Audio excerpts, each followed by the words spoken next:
Hi. Hi. Are you sure this course is just for 2499? Yes, and you know this is the only course with this expertise across the world. No way. Yes way. Don't delay. Enroll now. Geeks learning together.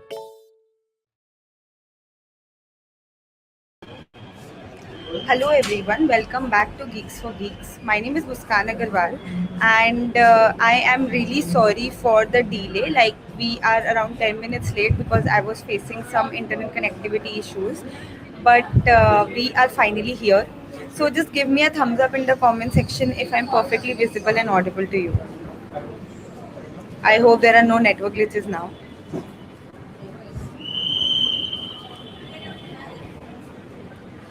We have Chethan with us today, and this webinar is going to be really exciting.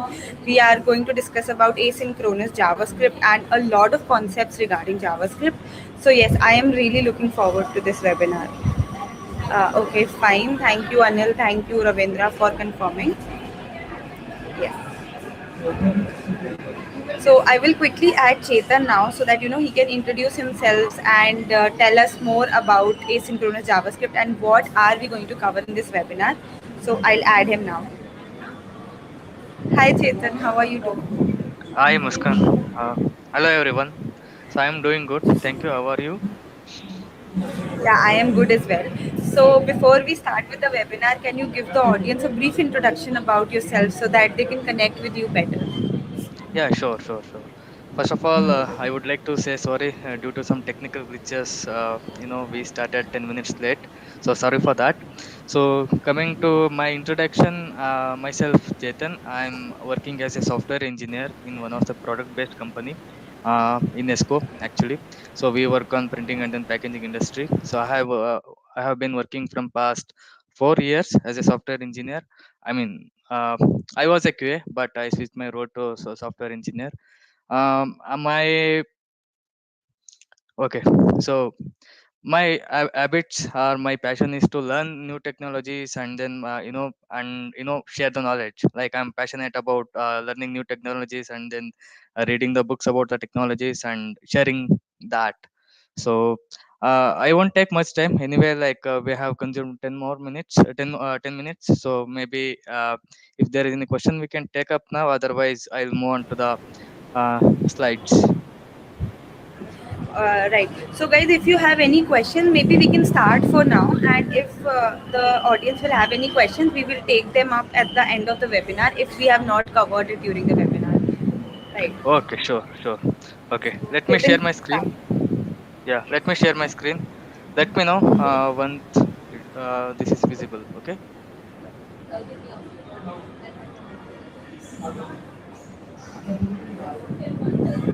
Okay, is the screen visible? Yes, your screen is perfectly visible. Okay. Hello everyone. Welcome to this webinar. In this webinar, I'm going to talk about asynchronous JavaScript. So those who don't know about asynchronous JavaScript, do not worry. This is one of the advanced topic in the JavaScript. So do not panic or do not worry. Like if you don't know about this, even though like even if you don't know about the JavaScript as well, do not worry. I'm going to teach in a by taking the simple examples. Okay, and why we need to learn asynchronous JavaScript and then what is this concept is all about. See, this is the main important topic in this JavaScript. This is part of the advanced version of the JavaScript, and then wherever you go to the interviews, so this is one of the odd topic in which they will ask the questions about. Okay, so please listen to this topic carefully, understand the concepts, and then I will be providing the more examples. So do not worry about that, and then just take the advantage of it, but do not worry if you do not get it. So you can drop the messages, I mean you can drop the questions in the chat, and then we will take up in the end. Okay, so moving to the agenda. Okay, so in this webinar, I will be talking about synchronous JavaScript and then how we can make it as a synchronous behavior, and then event loop, callbacks, and then promises. So let me tell you one thing before proceeding further. Okay, all the concepts what I am telling now, 1 hour is not enough to talk about, because since it is the advanced topic, so we need minimum 3 hours or to talk about one single topic. But I'm going to give a simple examples, and then I'm going to take a basics of it, whether it's synchronous, asynchronous behavior, event loop, and callbacks, and promises. And whenever we get into the course, so we will master it. Okay. So coming to the synchronous JavaScript. So there is no, terminal, like we cannot say that it is a synchronous JavaScript. Do you know how JavaScript works? How the programs written in JavaScript gets executed. Okay. So JavaScript basically a single threaded application. It means, so it will be having only one thread to execute the JavaScript program. For example, if you have a written a node JavaScript program, every instructions will be going to the one thread to execute it. So now you may be thinking that how it will handle lot of things. So we'll learn that in the later point of time. Do not worry about that actually. So and then it executes the instructions line by line in order in which it is written. For example, if the instruction is given as 1 2 3 4, I'm taking as the index, I'm giving the number to the instructions. It will be executed in that way as well, in that way itself. Okay. So now I'll take to the one of the Jamboard, and then I'll show. First of all, I'll show the how it executes, how JavaScript program gets executed, and then I'll take a simple example, and then I'll show that to you. Okay. So coming, let me open Jamboard. So okay. So I hope Jamboard is visible. So let me just give me a second. Okay.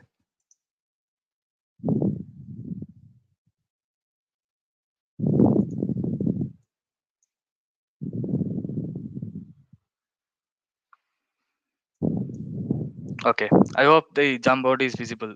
Okay, so now how does this JavaScript program gets executed? Okay, so I'm running my JavaScript in a browser. Assume that I'm running my JavaScript in a browser. So how it will be, how the environment looks like. So this is something like you call it as a browser. Okay, inside it, browser provides a JavaScript engine, that is the V8 engine. Okay, to run the JavaScript. Okay, so now don't worry about this handwriting, so I'm very bad at it.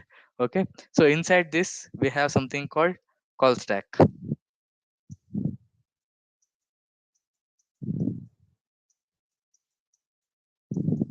Okay, so now whenever I run a file, like for example I have created a hello world.js, how it runs, like I give the command as to run that file. So whenever you run a file, a global execution context will get created. So do not worry about this global execution context, even I am not going to explain about this right now. Okay, so now for example, you think that there are three instructions, 1 2 3. Assume that this is your hello hello word file. So I would just say that hello.js. So you have written some code. Okay, and then so you are running this, so it will get executed.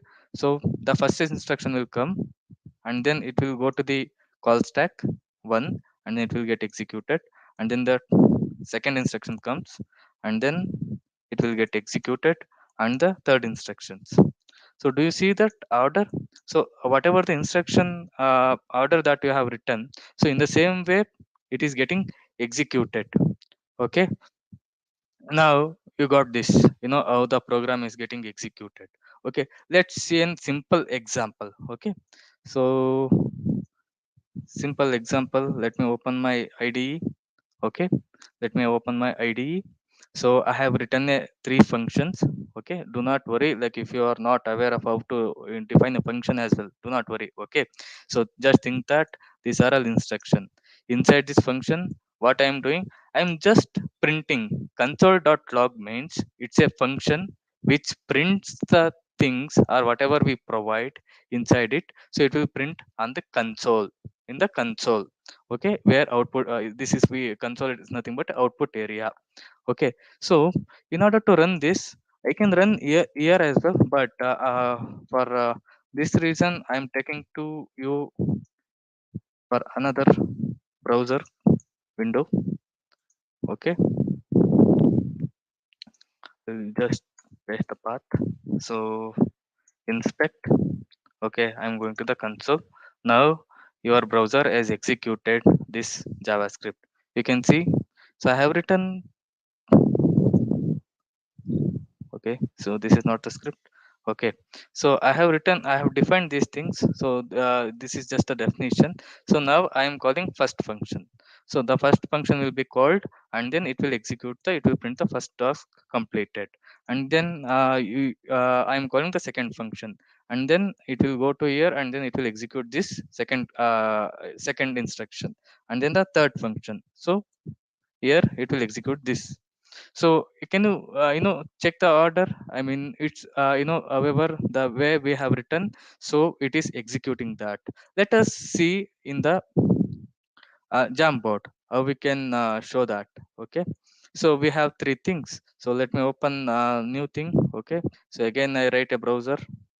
Okay, so now I have an JavaScript engine. I am not going to name that. This is a call stack.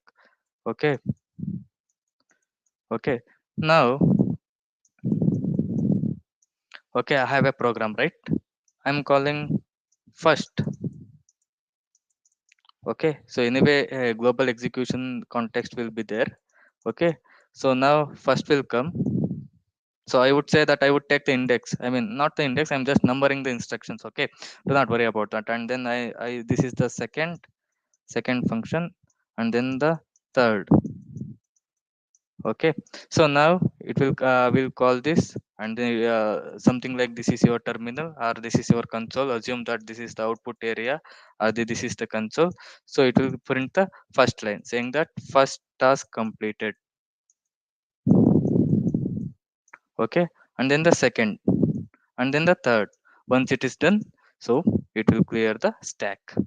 So I hope everybody are following this, and then everybody understood how the JavaScript program gets executed in a synchronous way. I mean, it is executing line by line, and then it's executing the things the way we have written, the order we have written. Okay, so I hope everybody understood that.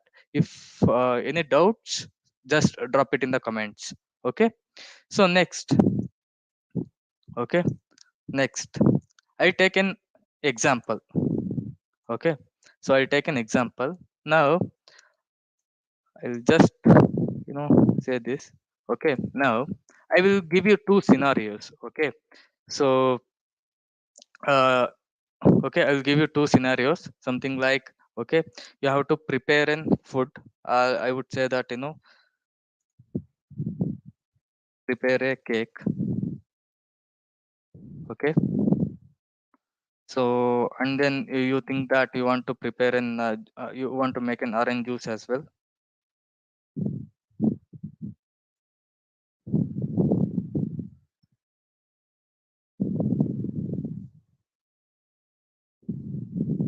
Okay, prepare a cake. And then how do you prepare the cake? So you prepare everything, keep the ingredients, I mean you prepare the ingredients. Okay, and then, so I would say that, okay, prepare prepare the ingredients, and also you will keep it in the oven. So it will take 30 minutes, and you prepare orange juice. Okay, so now if I write this code, how would I write that? Console.log. So this is an example I'm saying. Okay, prepare for cake. Okay, console.log. Okay, now I would say that keep it in the oven and it completes 30 minutes. Okay, so now the third step is, so I'm going to prepare orange juice.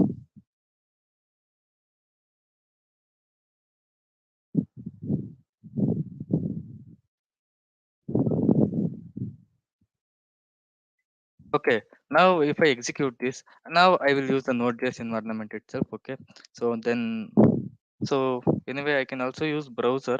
Okay, now if I execute this, what it looks like: prepare for cake, keep it in oven, and then complete 30 minutes. Complete 30 minutes, and then orange juice. Prepare for orange juice. Okay, so now can we optimize this? Is this the good solution? Okay, can we optimize this solution? Okay, so how can we optimize this? Okay, so now you will prepare the cake and then whatever the ingredients you want, and you will keep it in the oven, and then you won't wait for 30 minutes.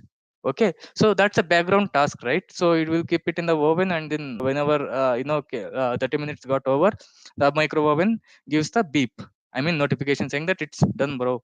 So now after that, in the background, once you keep that in the oven, you will start preparing orange juice. So before cake gets prepared, orange juice gets prepared, right? Why now if we execute this program in a synchronous way, if you do this job in a synchronous way, see the time lag. So even though even though it's happening in the background, or even though it's taking time, so we are waiting for that. So now we have to make this asynchronous behavior. So what is asynchronous behavior right now? So whatever the long running task, whatever the i mean uh, background tasks are there, push into the background. Okay, and then you execute the remaining code, or you execute the remaining task. And once it is done, so the long running task will be, the main program will be informed that long running task is done. Okay, so now I will show that how to do that. Okay, so now, okay, I'll comment, I will remove the comment. Okay, so yes, I would say that's prepare for cake. Okay, now I would say that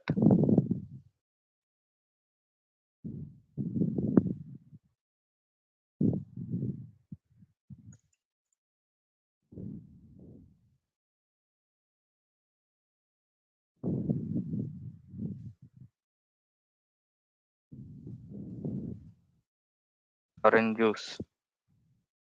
Okay, so now if I execute this, what happens? So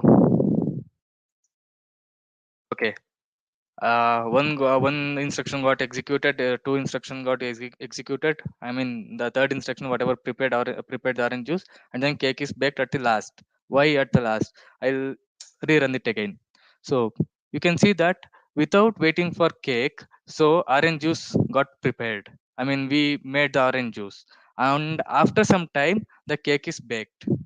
Okay, so what we are doing here, so we are pushing the long running task to the backend, and then whenever it's done, so we are asking them to give that whatever the notification. Okay, so now you can see this. The code whatever we have written, it is not executed in the same order in which we have written, right? So this is the asynchronous behavior.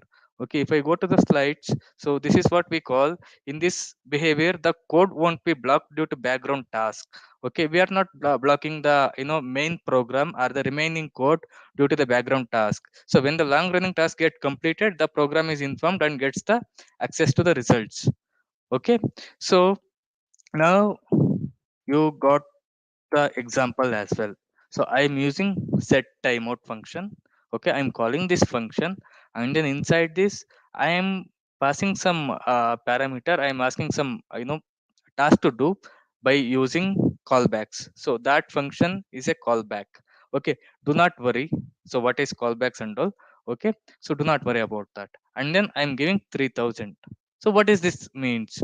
So set timeout is a function which takes a callbacks as an argument, and also the time in milliseconds. What does that set timeout do?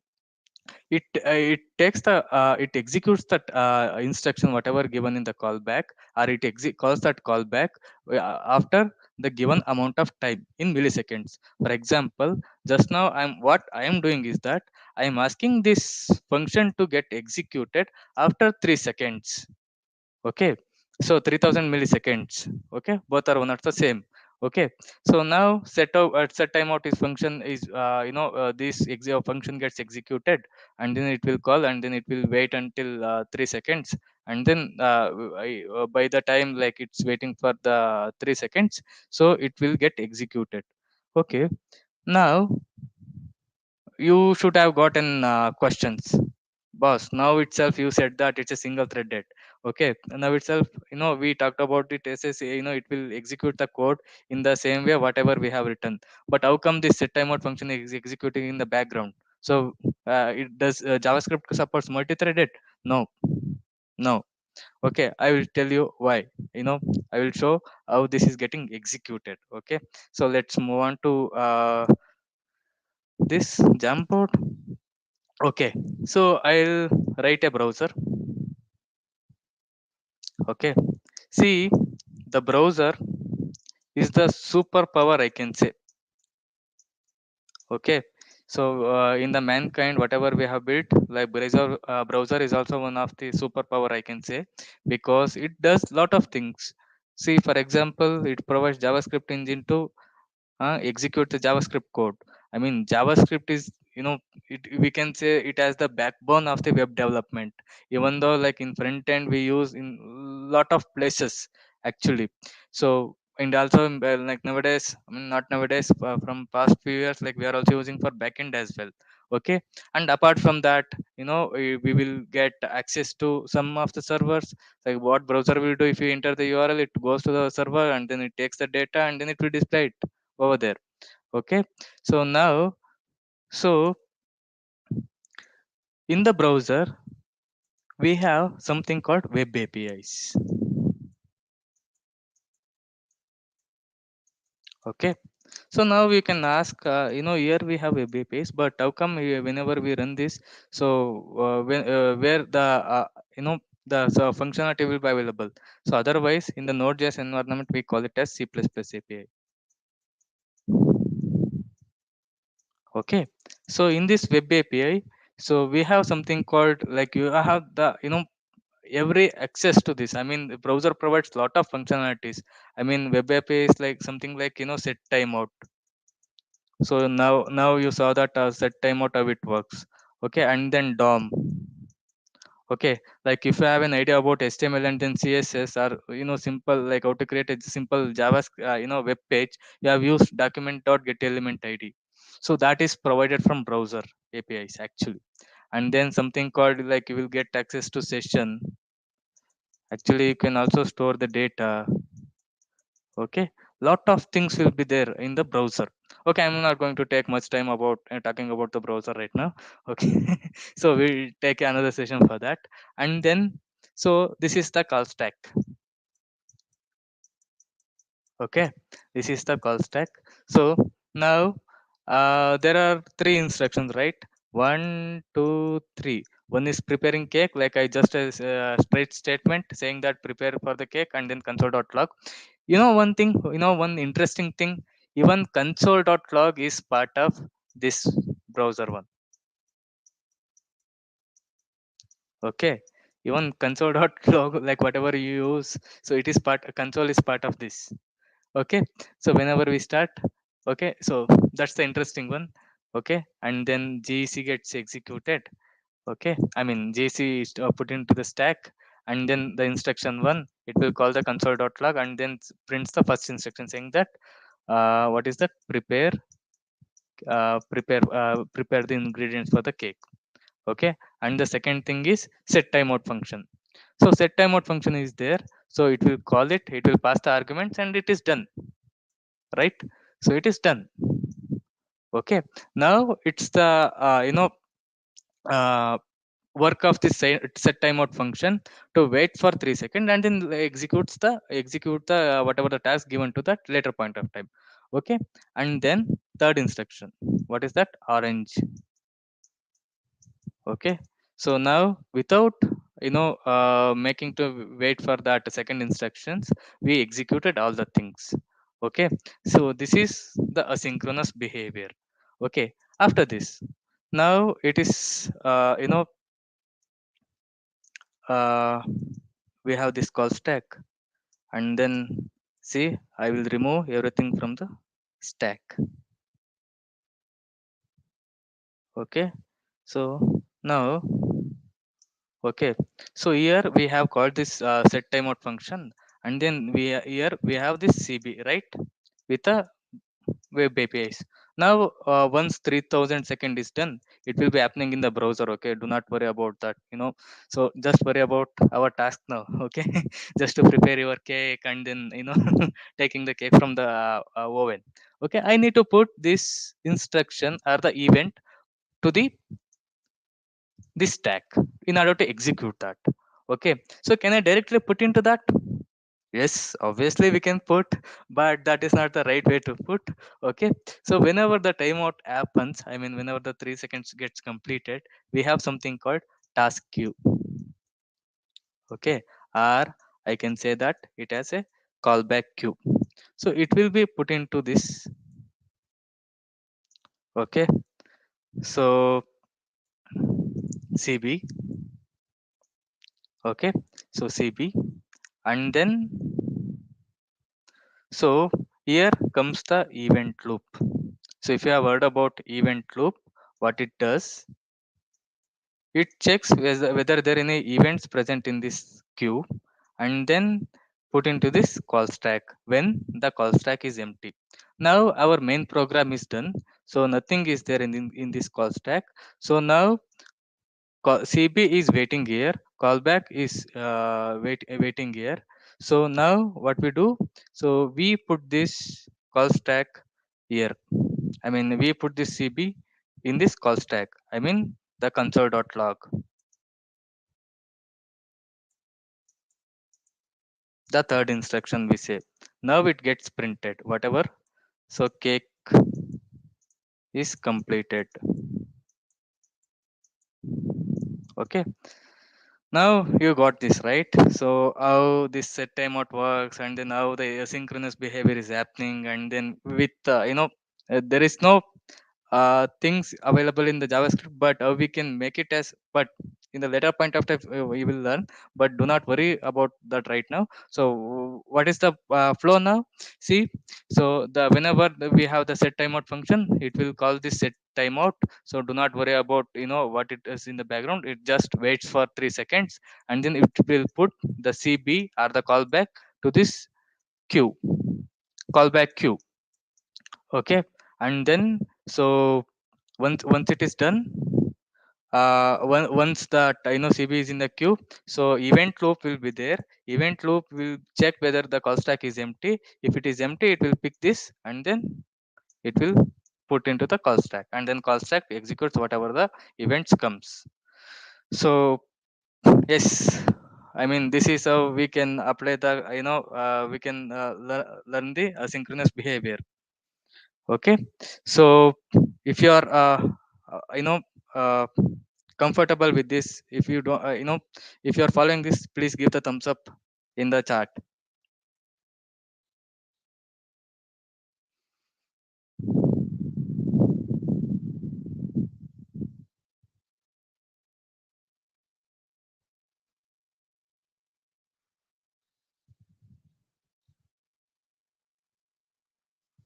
Okay, so I'll move on to next. Okay, so now I'll take to the web API, and then event loop you learned about. Web API will be provided by the browser, and then event loop, you know that, event loop will be loop pushes the event from the event queue, and it will put into the stack. Okay, now callbacks. Okay, now I use the term callbacks, right? Okay, so in the set timeout function, I will be explaining about callbacks, and then I will be finishing up the promises. uh, I won't take much time for this, because since there is a time constraint, okay, maybe we have to provide much time for the questionnaires. Okay, callbacks. So what are callbacks? Okay, callbacks, if I give the statements, is a function passed into another function as an argument, which is then invoked inside the outer function to complete some kind of action. Okay, so let's easily learn the callbacks things. Okay, what is callbacks is nothing but, okay, so we can pass the function as an argument. Right now I will write an function, something like function abc. Okay, what it does, console.log, think this is my main program. Okay, sorry, what happened? Okay, so I would say that main program. Okay, so now, so main program is running. Okay, now, okay, if I execute this, okay, okay, so I haven't called this. Okay, sorry. So abc. Okay, main program is running. So now I want to check that, when it gets finished. Okay, so how can I do this? I can add the console.log here itself, but I will show with another way. Okay, so what I will do, I will create another function,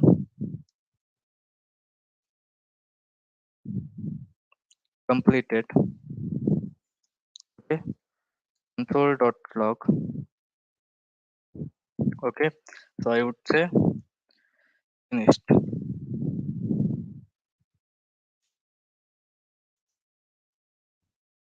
Okay, so now what I'll do, it will say that, it is expecting some parameter. Okay, it is expecting some arguments. Okay, okay, is this enough? Like someone is asking to zoom the things, I mean zoom the page. So is this enough? Okay, so now I would say that, it is expecting some parameter as parameter, or when argument. Okay, now I'll pass this completed function. So what is the output of this? Okay, please closely observe. Okay, so still it shows main program is running. So now I have passed this. Okay, but I am not using that, right? So how would I use this?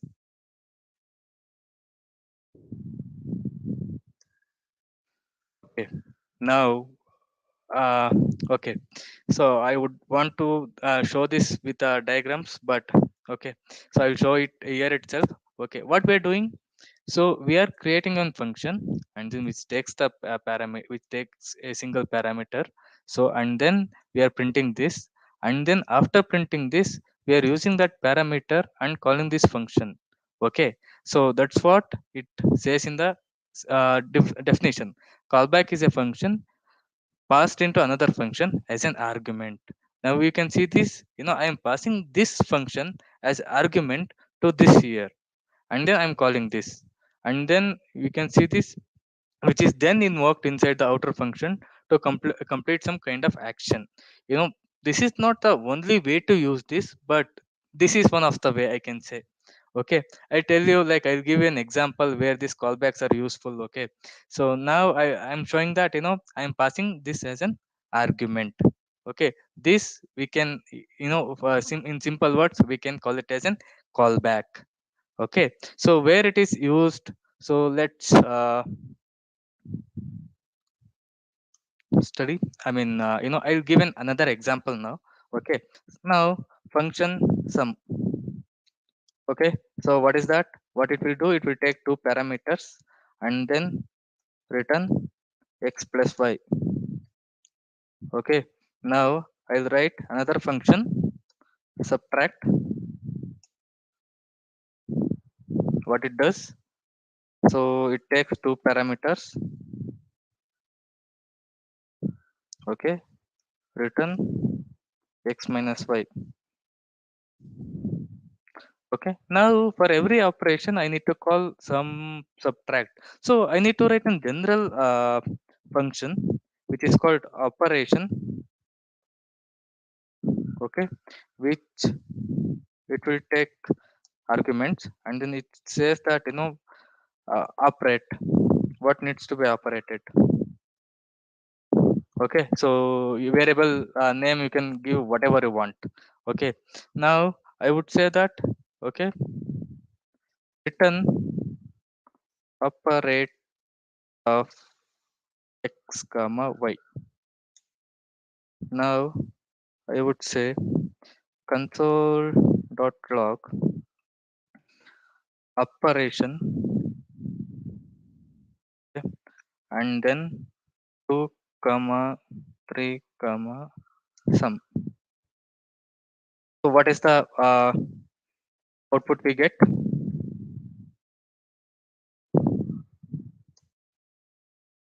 5. How we are getting this? I'm not calling some function, so I'm calling operation function. How we are doing that? So that is what it said. So it can be passed in as argument, and then it also returns some function. Okay, what I'm doing, I'm calling this general function which takes 3 argument, 2, 3, and then sum. I'm calling this callback. Okay, I'm passing this callback, and then inside this I'm returning this. Okay, so now this is just an argument name. The sum will go here, and then we will be returning sum of x comma y. So then instruction things go here. Okay, executor will go here, and then it will return the 2 plus 3. In the same way, we can execute another thing. So that is the subtract. So I am giving subtract here.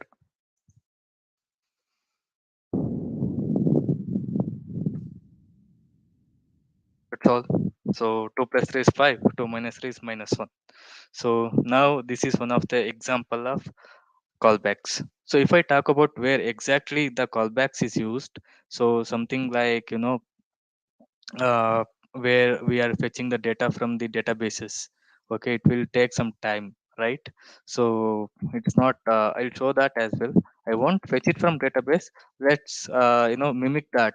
Okay, so I would say that let name. So I would say instead of name, so I would say that data. Okay, okay, now I would say function. Okay, get data from the database, and then what I'll say, just for an example, I would just name that as a data is equal to something like full stack. Okay, full stack. Now what I'll do, I need to print that, right? So I have retrieved the data from the database. Like I need to do, like whether it's CRUD operation right now, I do not worry. So I need, just my task is I just need to print this. Okay, so uh, print data. Okay, now what it does, so console dot log. So I would say name, or so I have set it as data. Okay, now why, so I'm not calling this.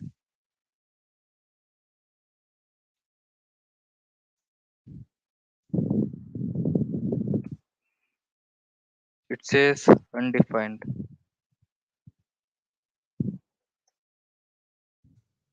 That's due to some scope.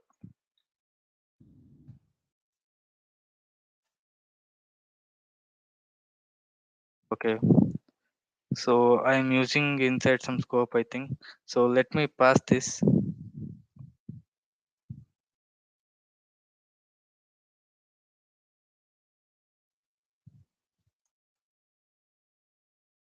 So do not worry if it gives undefined, it should give undefined. Okay. So otherwise I will remove this. Okay, a function. Okay. So maybe I'm using the latest thing. So I would say that data is equal to full stack.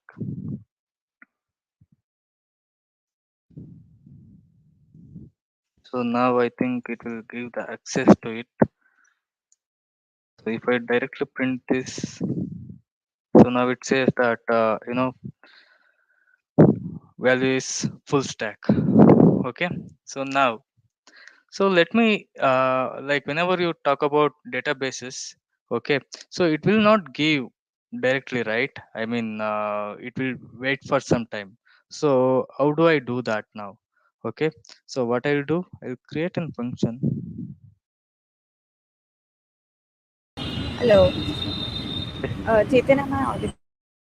yes, you're audible. Yeah, actually, we are a little short on time. So I Okay. had to ask few questions about the. So is it okay if I ask them Okay. right now? Because I can see a lot Yeah, of sure, in the sure. comment section. Okay, sure. We can So take up the actually, questions. people are asking that what is different about the course since there are so many courses already available. So what is different about our course on full stack Mm-hmm. development? Okay, so the thing is, basically in the market, you will get to see lot of pre-recorded courses, right? Now we are going live actually. So in the pre-recorded courses, what we'll do, like we'll go through that, content, and then we will, execute whatever they show, and then you will do it, right? So, but think of like sometimes you will not, able to get the output whatever they have written because some, videos are pre-recorded. So it will be 1 year back or 2 year back, and then nowadays you know that JavaScript, right? So every day it's getting updated, so some of the methods will get deprecated. Here we are teaching live, and then in that, Udemy courses or whatever. Okay, so there you don't have the, option to ask the doubt. Now you are asking the doubts, right? You don't have the, a platform to ask the doubts. Here we are interacting that, we are taking that questions and then we are solving it. And also we have something called, doubt portal as well, like we'll get that doubt assistance as well. So we are solving it in the live sessions instead of, waiting for someone and then, resolving that. So that will give the most benefit out of it actually. And also the contents are curated. I mean, the way that we have organized the contents, it's very good actually. So you don't need any prerequisites to, learn this project, or learn this full stack. So we will take it from the basic, and then you will be the master maybe, if you I follow. think that would be great, and I think that's a really great reason to enroll for this course. And I think this is an opportunity that no one should miss. Also, Yeah. I would ask that what is the value of a full stack developer today? Like, would you like to say something about? Yes, actually, there are a lot of demand in the market for the full stack. Actually, so basically, in the previous, in the traditional way of working, there were two, sections. I mean, the two teams, front end and the back ends, and then you will be expertise in the one thing. And then here we are learning all the things, including DevOps. Obviously, you will have the, I demand for you actually if you learn the full stack. Basically, it's if you apply for the normal medium based companies, you will get, surely you will get 6 to 10 lakhs. I'm talking about some market actually. Okay, in the medium based companies. Okay, if you go to the bigger companies, they'll, pay you as much as you want if you have the skills. Right, exactly. Okay. So I could And see a nowadays, lot. I Yeah, think yeah. nowadays, nobody is, sticking to the one technology, right? So we will be working with lot of technologies. So that's one of the good thing. I mean, we will be exposed to every technologies. We will learn everything. Right. I could see a lot of questions regarding the course in the comment section. I hope Chetan Mm-hmm. answered all of your doubts. But still, if you have any questions, you can put it in the comment section, or even later on, you can reach out to our team and we would be happy to help. Yeah. Lastly, thank you so much, Mm-hmm. Chetan, for doing this webinar and telling about asynchronous JavaScript. It was really detailed explanation, and even I was watching the whole webinar. It really helped me also a lot. Thank you so much Yeah, for doing it. yeah. Thank you, Muskan. Like, did we take some questions from the comment section? Yes, sure. I'll see if the question, if there are some questions that we did not cover. I would be happy to take. Okay. So Anuj is asking, will projects be big enough that I can apply in my resume and apply to product-based companies? Yeah, sure. I mean, like if you have built some cool projects and then you can upload it to GitHub. GitHub is your profile, right? It shows that what you have done. So surely, like that will make a big impact, or that it can make a difference while you go to the interviews.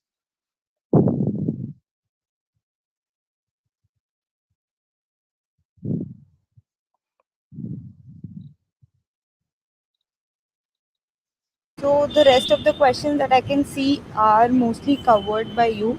Also, Mm-hmm. there is a coupon code that you can apply to get Yes. a discount on our course. The coupon code is pinned in the comment section as well as it is there in the description box.